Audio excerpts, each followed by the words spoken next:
Hey there, everybody. Welcome to another episode of the Alter Your Health podcast live. We're live on Facebook and Instagram every Thursdays at 1 p.m. Mountain Time. And this podcast is always your source of information and inspiration to promote the holistic transformation of your health and the health of our planet. And I'm Dr. Benjamin Alter, the host of this podcast. And I'm Dr. Susanna, the co-host of this podcast. And we're excited to talk about something that we talk about ongoing all the time in our personal lives, as well as all the time in our live community meetings and one-on-one with the clients that we're consulting with. And that's this illusion of balance. Yeah, this topic of balance is really relevant for health because, many people think that in order to live a healthy life, I need to strike the perfect balance between whatever it is we're trying to strike the balance between. Work and play, or career and family, or whatever it is, there's always this kind of illusion. And we're calling it an illusion because it's very nebulous, and balance is different in any moment. And also, in the body, what has been coming to mind since you suggested we talk about balance today, in the body, physically, physiologically, I remember learning in physiology and medical school that homeostasis is not static. Stasis means static or constant. And homeostasis is another term for balance, really. Well, it is, but it's dynamic. It's ever changing in any moment. There's no stasis in the body. If there's homeostasis, then there's death. There's no life when there's stasis. So, just on a cellular level within the body, we are never really balanced. We're always coming in and out of quote unquote balance in this fluid, dynamic, adaptable, flexible, resilient sort of way. And we can achieve that or strive toward that in our mind and behavior as well. And I think that's important to know, that there is really in the physical world, there really is no such thing as balance. Yeah, so let's explore this a little bit more. This topic really came up in a conversation I was having with the client when she asked, how do I find the right balance between having my life and my day be so structured, but then also like having enough flexibility and fluidity and flow? And that's a great question. It is a great question, and I'm sure a lot of people can relate to this. I'm tend to be more structured. Yeah. And Susanna tends to be less structured, more flow. So we, on a daily basis, are kind of experiencing the fluidity and change between these two ways of being. That is when we're working together, interacting or communicating or relating. Right, but it's interesting because even when you just said that right there, the way that you said, you're more structured, I'm more flowy. We tend to be. Yeah, we tend to be. Because, it's easy for someone to say, I'm really structured or I'm really flowy. That's why I corrected myself immediately. And yes. So I tend to be, you tend to be. Because if we pin ourselves like that, that's a very static way to approach life. But really, I think a lot of people can relate to reflecting back on life and seeing parts of their lives when they were more structured and really thrived off of that structure in their life, and times when they were more spontaneous, more flowy, just go with the moment. And so, my response to my client in that conversation was really just like that, this ebb and flow between the structure, between the spontaneity, that's really the balance. I don't know if we were to call anything balance. It's not like we're trying to strike this perfect point between the two and stay at that perfect point, but rather flow in and out of the, structure and spontaneity with grace and with ease and without judgment. It reminds me of a conversation in spiritual psychology school when I was studying spiritual psychology, and our teacher would talk about masculine and feminine energy. And masculine energy, you could say, is more structured. Feminine energy, you could say, is more fluid. So this is very relevant. And he would say, you know, a lot of people think that we are on this path of balancing masculine and feminine energy in some sort of 50% way, so that we're, you know, a real healthy individual has half feminine and half masculine qualities that they can draw upon. But really, the ultimate source of health, and we'll call it quote unquote balance because it's all fluid and dynamic, is having 100% masculine characteristics and 100% feminine characteristics that we can draw upon in any moment. So in any moment, we are shifting and fluidly transitioning between our masculine qualities and our feminine qualities based on what life is presenting itself and what sort of issues we have and are working with and relating with in any moment. So having this ability, like you said, to be structured, to be, you know, like if when in school, for example, and we've got a project to do in some deadline time frame, and there's like a lot of work to do, it's not really the place to totally let go of structure. Or maybe it is. Maybe that is how someone accomplishes things, is to accomplish it in the fluidity. I know for me, I would tend to figure out what it is that I need to do and be more action oriented and be more decisive and structured. But then again, that's just based on what tends to work for me or has worked for me.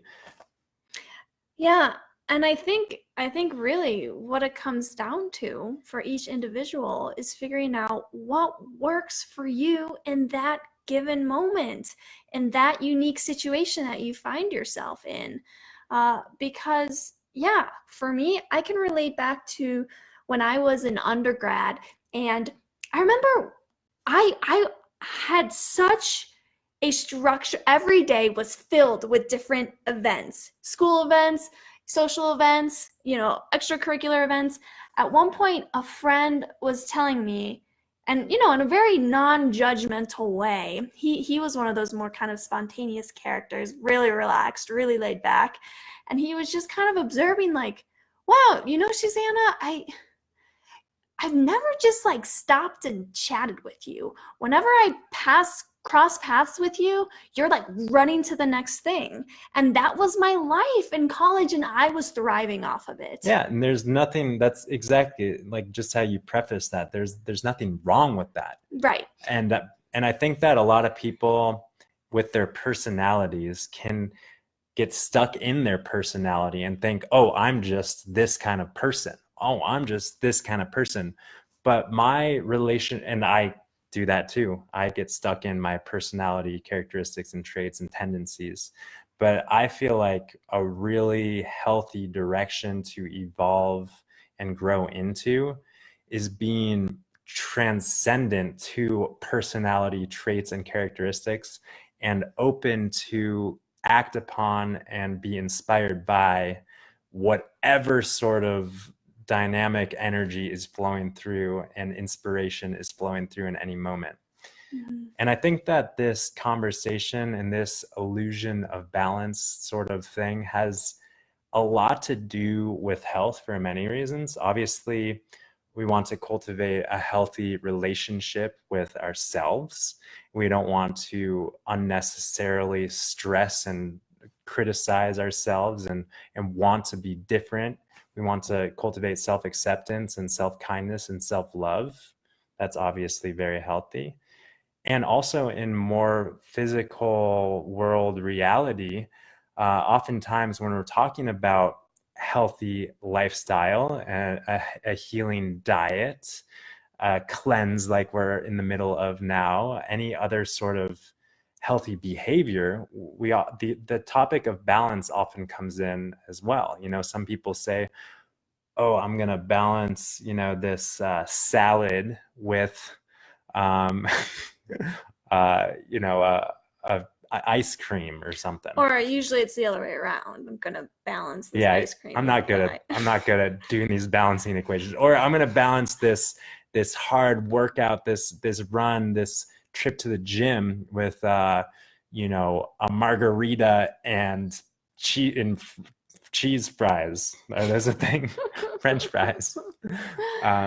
So a lot of people have this, you know, relationship with balance in their behavioral, physical world reality life. What do you think about that? It's true. That is the tendency to go from one extreme to another extreme, you know, and having balance be the excuse that, you know, makes it good and healthy. But really, you know, I think at the core, what it comes down to and what we keep pointing people back to is like the present moment. What is your wisdom guiding you to do in the present moment? Is it guiding you to sit down and make a schedule for the next 2 days? Or is it throwing the schedule out the window and saying, what the heck, I'm just gonna do what I want when I want to do it for the next 2 days or whatever, you know? And I know for me in my life, I've experienced all of that and everywhere in between. And that's the beauty of just showing up in the present moment and trusting that this wisdom, this divine wisdom that we're always connected to in any moment is going to give us exactly what we need to thrive in that moment. Yeah, for people who tend to be structured, tend to be like me, I know that, and I've been exercising more fluidity and go with the flowness, especially since being with Susanna. I know that ditching my schedule, ditching my list of to-dos was very fear evoking. You know, I would grasp onto structure in pretty much whatever way I could. And that's because I was blinded or feeling a little bit disconnected from this inherent trust and ability to respond to life. And even though I was really connected with my spiritual essence, I did, you know, have a meditation practice. I was, you know, attuned with myself. I didn't necessarily have a total trust in my physical world ability to react and respond and be dynamic to life's whatever obstacles or, you know, whatever life threw my way. I felt like I had to have some sort of resource kit, tool kit, survival kit to get me through life.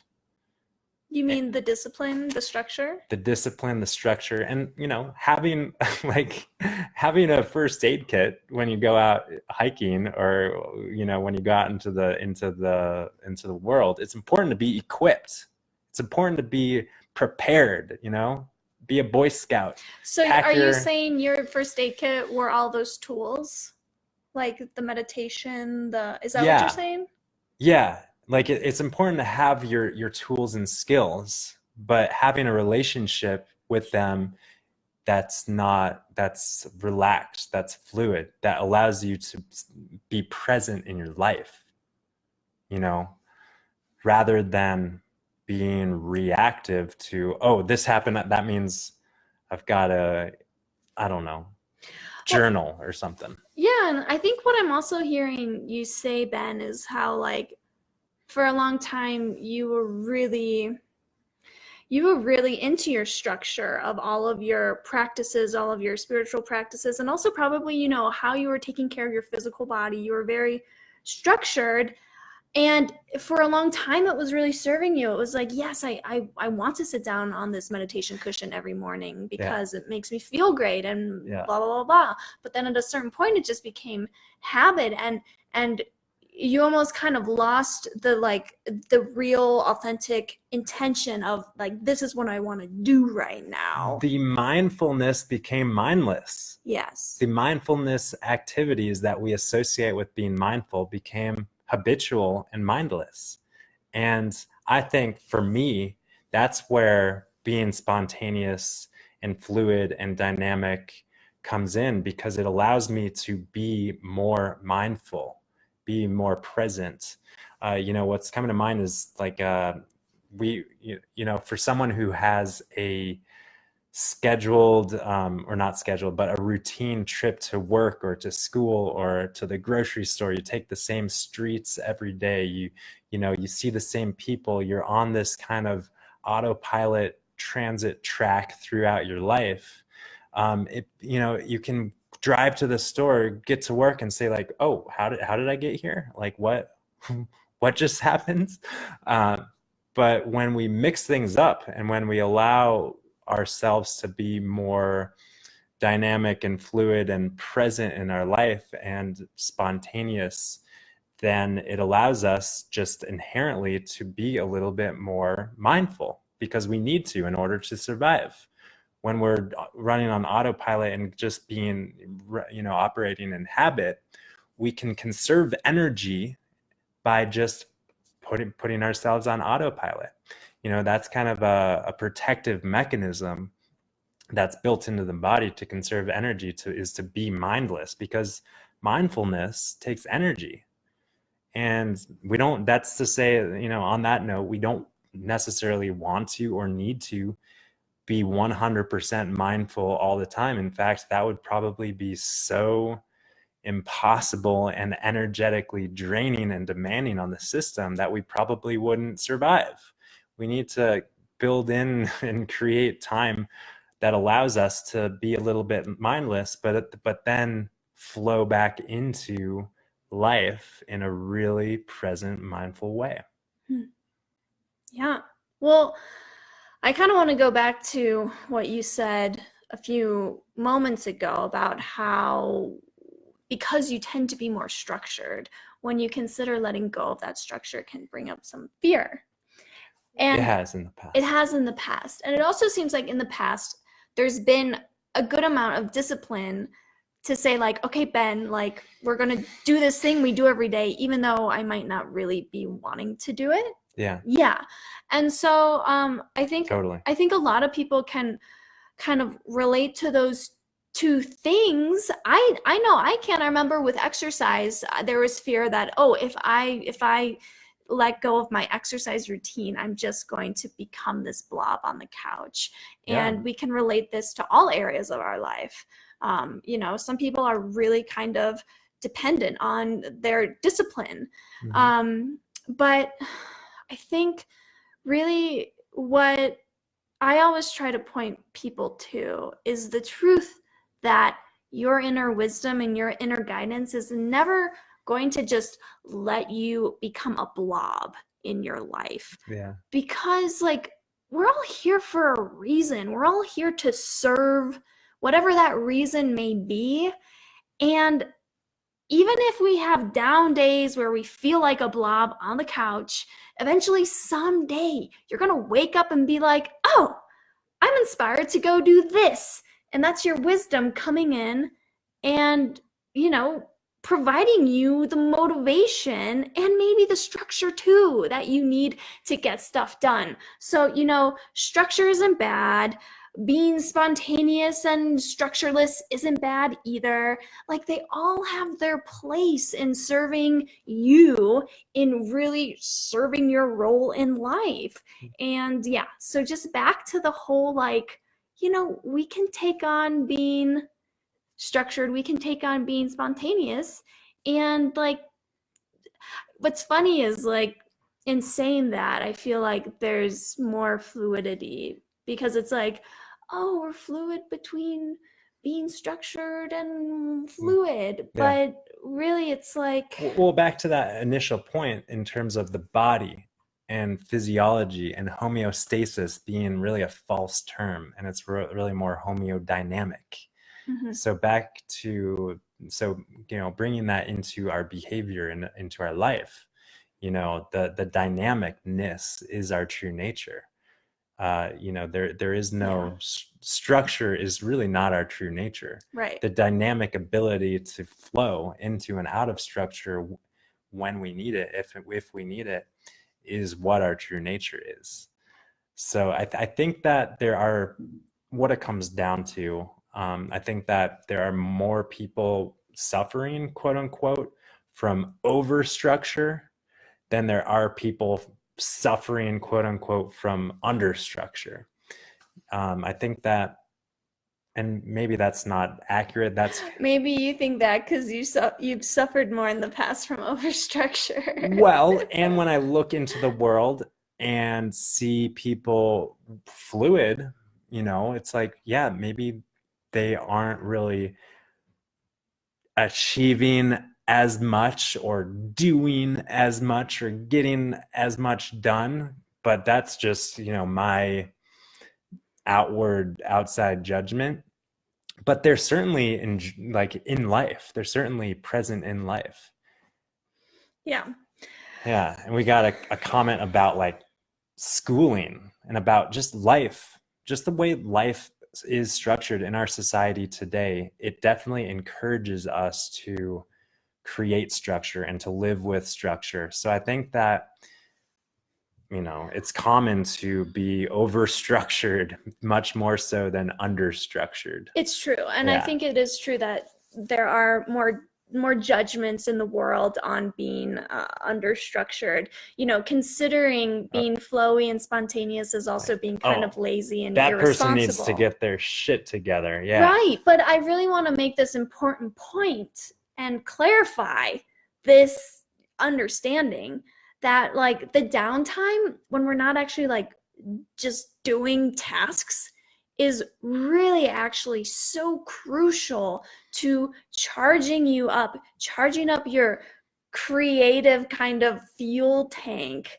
Right. I mean, my experience is that I receive the most profound creative insights when I'm spending time doing whatever the heck I'm doing in downtime, Mm-hmm. And so if we overwork ourselves out of the feeling and the judgment, like I need to keep doing in order to be a worthy human being, then we don't allow the space for that creativity to really hit us. Totally. It's back to that example of, I think a lot of people have this fear of being a blob on the couch and just, if I just surrender to life, then I'll become a blob on the couch. And yeah, it's like you might become a blob on the couch for an hour or a day or a week, maybe even a month. You'll be on a blob on the couch for a month.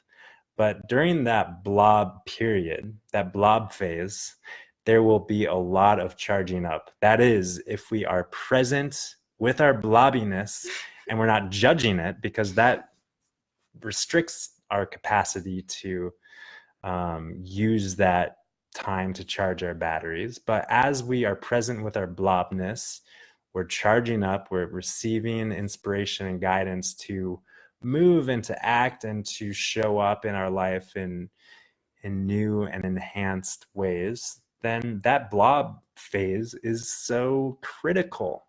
And I think maybe more people need to embrace the blobby energy. And, what my rather than using the term blobbiness, really what comes to mind for me is like the shavasana phase of yoga.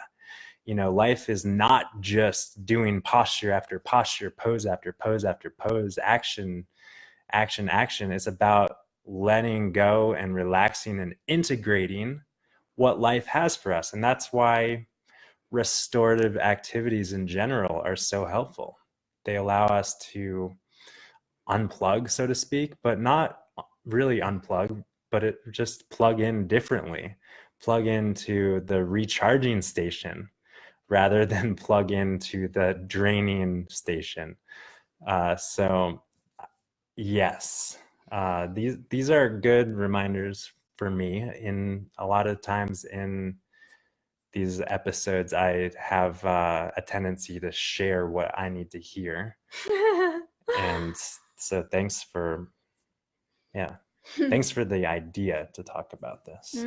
Well, thanks to the people out there who inspired us to talk about this. On that note, like if there are any, we have had some topic recommendations, health, mental health, spiritual health, nutrition, all aspects, anything's fair game.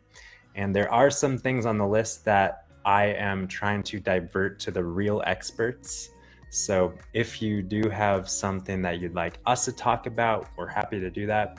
If you have something that you'd like us to talk about with the quote unquote real experts, someone who's maybe a specialist in some area, we're happy to do that as well. But anything else on the topic of balance and this kind of fluid nature of life?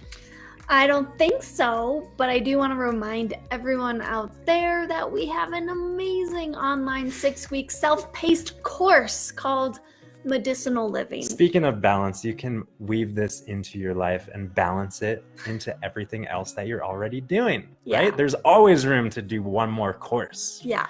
This 6-week course really covers the 7 essential medicines that our lives depend on to really maximize healing and support you in reversing disease. And for our podcast listeners, we give you all a 20% off coupon when you use the code ALTERYOURHEALTH, all caps. Thank you, Susanna, for that wonderful little commercial. And yeah, I guess that's the only. And to go there to find it, go to our website.